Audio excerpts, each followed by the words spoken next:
तो आज हम बात करने वाले हैं कि मसीह लोग किस कारण से पूरी रीति से आजाद नहीं हो रहे। तो कुछ लोग ऐसे जो बार बार जाते हैं, प्रे करवाते हैं, लेहन प्रे करवाते हैं, लेकिन वो चंगे नहीं होते। किस कारण से? तो आज हम वही बात करने वाले हैं। तो सभी को जय मसीह। मेरा नाम है जयदीप रावत और हम आज बात करेंगे कि मसीह लोग क्यों ना पूरी रीति से चंगे हो पा रहे, क्यों। तो हम बात करेंगे 2 कुरिन्थियों 5:17 कहता है, अगर कोई मसीह में है तो वह नई सृष्टि है। देखो, पुरानी बातें बीत गई, उसके लिए सब नया हो रहा है। तो कोई मसीह में है तो वो क्या है? नई सृष्टि है। लेकिन बहुत सारे हमारे मसीह भाई ऐसे जो विश्वास तो करेंगे लेकिन उनका विश्वास कमजोर होगा, कमजोर, क्योंकि वो सिर पर इसलिए विश्वास करेंगे कि हाँ हम बीमार है तो हमें सिर पर चंगाई मिल जाए, इसीलिए। तो ऐसा होता, हम कलीसिया में, चर्च में जाकर चंगाई तो पा लेते हैं लेकिन पूरी रीति से नहीं पाते, क्योंकि हम संसारिक रीति में चलते हैं। तो इसीलिए कहता है रोमियो 12:2, और इस संसार के सदृश न बनो, इस संसार के जैसे मत बनो जैसे लोग हैं।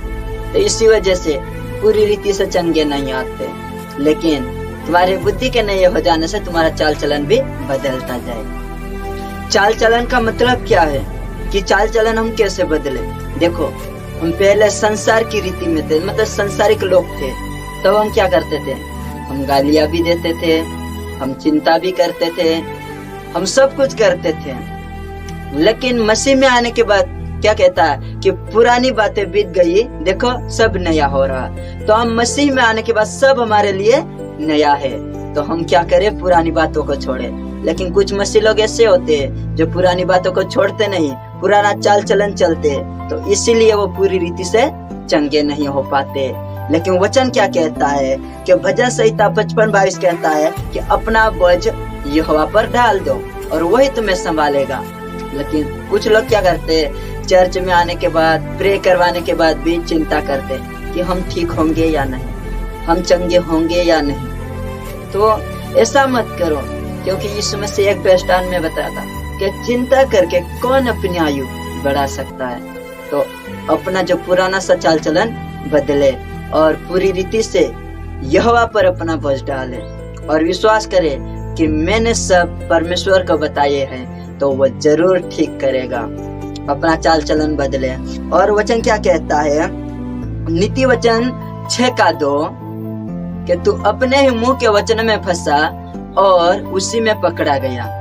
तू अपनी ही बातों में फंसा और अपनी ही बातों में पकड़ा गया। इसका मतलब क्या है? जब हम थोड़ा सा सिर दर्द होता तो हम बोलते हैं हाँ मुझे सिर दर्द हो रहा, मुझे बुखार हो रहा। हम बोलते हैं, हमारी बातों से हम कहते हैं कि हमें ये हो रहा है। लेकिन वचन क्या कहता है कि याकूब 5:13 कहता है, यदि कि कोई तुम में से दुखी है तो वह प्रार्थना करे। लेकिन हम क्या करते हैं? हमारी बातों में फंसते हैं।